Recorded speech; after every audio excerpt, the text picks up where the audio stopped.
com a escritura que eu conheço, eu vou ler que realidade? Podia ler, por exemplo, a crise afetiva.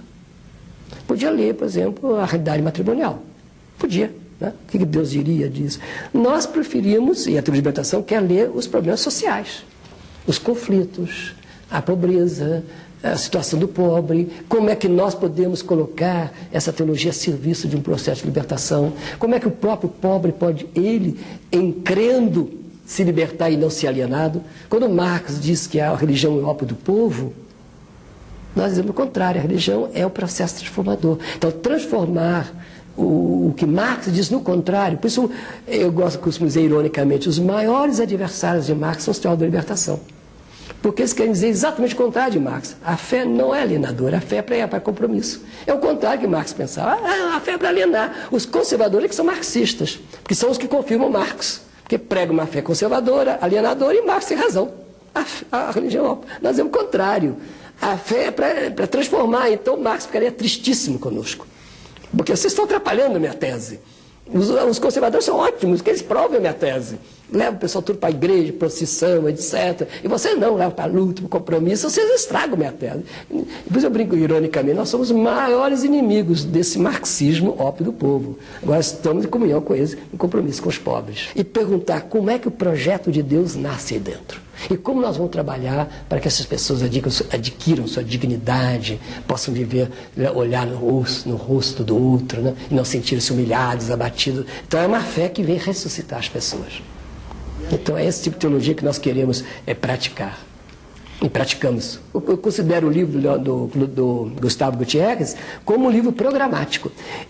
O valor dele não está tanto na teoria, na elaboração teológica profundista, não. Muito mais de um livro programático. Isso é, chama as pessoas a dizer, vamos mudar, vamos pensar de outra maneira. É uma espécie de novo método, nova maneira de fazer teologia.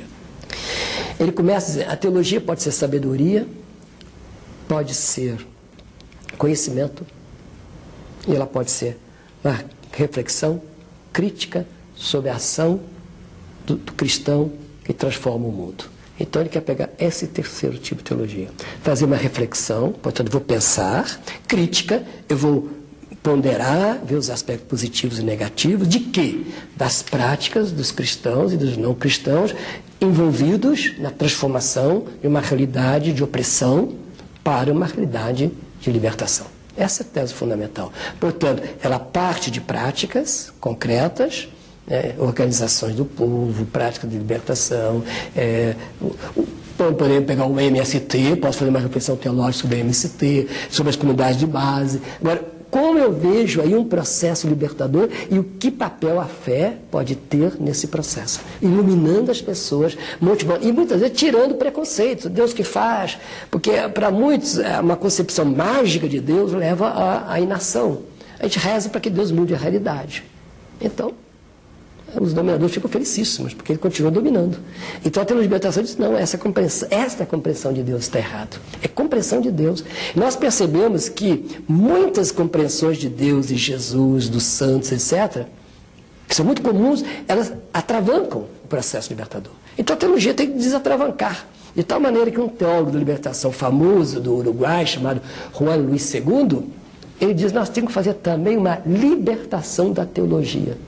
Não uma teologia da libertação, uma libertação da teologia. Porque muitas vezes a teologia amarra as pessoas. Como eu estou dizendo para você, essa ideia. Se eu penso que é rezando que eu mudo o Brasil, então em vez de eu trabalhar, engajar politicamente, eu vou rezar. Aí muda o Brasil. Aí os dominadores ficam felicíssimos. E a teologia diz, não, Deus não age assim não.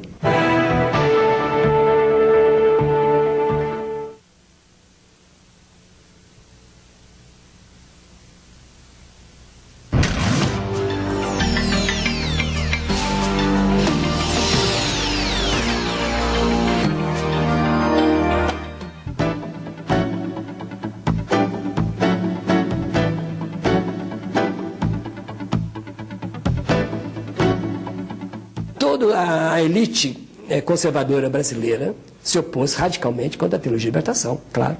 Na igreja foram perseguidos, primeiro, os dominicanos, porque eles tinham uma certa vinculação com o grupo Marighella. Isso aparece, o Beto conta no livro Batismo de Sangue. Segundo, aquelas pessoas que tinha uma projeção muito grande e que era realmente destemida, como Dom Pedro Causadáliga, Dom Fragoso, Dom Helder. Agora, a maneira de serem perseguidos foi diferente. Por exemplo, Dom Helder não podia sair o nome dele, não sei se você soube disso, em nenhum jornal do Brasil. Decretaram morte civil. Nenhum jornal podia falar o nome de Dom Helder. Pode vasculhar. Todo esse tempo não aparecia o nome dele no jornal. Nem bem nem mal. A palavra Helder não aparecia, Dom Helder não aparecia. A censura censurava, a não ser que escapasse da censura. Então, houve várias maneiras. Pedro Causadáliga fizeram atentados contra ele para matá-lo. Contam, nunca a gente sabe certamente, né? Dom Calheiros também foi perseguido, teve IPM contra ele. IPM ou IPI, IPM, né? O Padre Vaz teve IPM também contra ele. Então, houve perseguições com essa instituição de inquéritos policiais militares contra algumas inteligências desse grupo. Alguns foram presos e alguns foram barbaramente torturados. E, sobretudo, os que trabalhavam mais com as classes populares, com operários, capelães de operários, a pastoral operária, eles foram presos. Então, esse grupo, que nós chamaríamos os mais engajados, foram mais perseguidos no sentido físico. Os intelectualmente foram mais cerceados, né?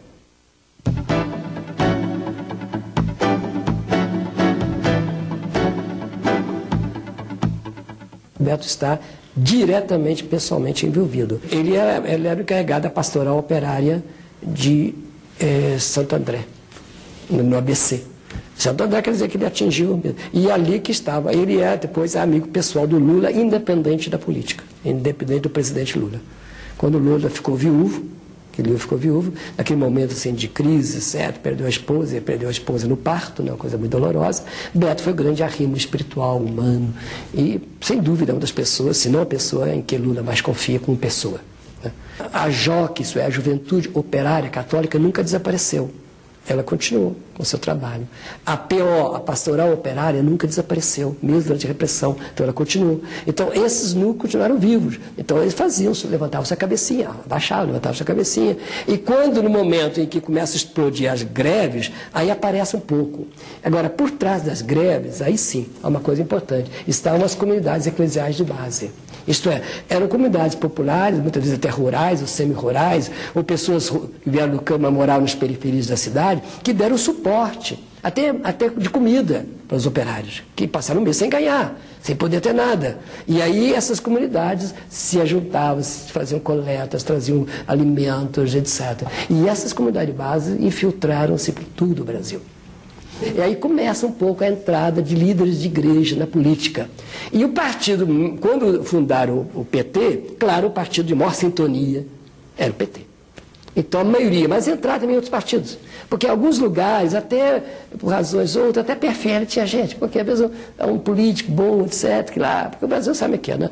Os partidos nas suas cidades nem sempre refletem a cúpula, né? Às vezes é uma questão puramente pessoal, brigaram dois, fundaram o partido, pegaram aquela legenda de empréstimo, de aluguel. Então em quase todos os partidos havia, agora predominantemente no PT. Então o PT está muito vinculado com as bases da igreja. E parece que a primeira reunião a qual ele foi fundado, foi no convento de freiras, no convento lá em São Paulo, das irmãs Lesuazô, das irmãs Cônigas de Santo Agostinho. Então aí está essa vinculação profunda. Agora, não é tanto só histórica, é também ideológica, porque os princípios do PT eram o princípio do povo, e essa igreja de libertação é isso mesmo, que é a libertação do pobre mesmo, marginalizado, o último. Enquanto que aqueles de esquerda mais clássicos eram uma espécie de elite vanguarda, elitista, mesmo que seja operária, mas enquanto que a igreja tinha uma sensibilidade maior para o povo simples, mesmo o que não está organizado, mesmo marginalizado, o lumpen de Marx, né? Para Marx não vale nada, para a igreja vale muito. Então há uma novidade, portanto não é o marxismo, né? É outra visão. O lumpen proletariado, o proletariado dos mendigos, isso não vale nada para Marx, agora para a igreja vale.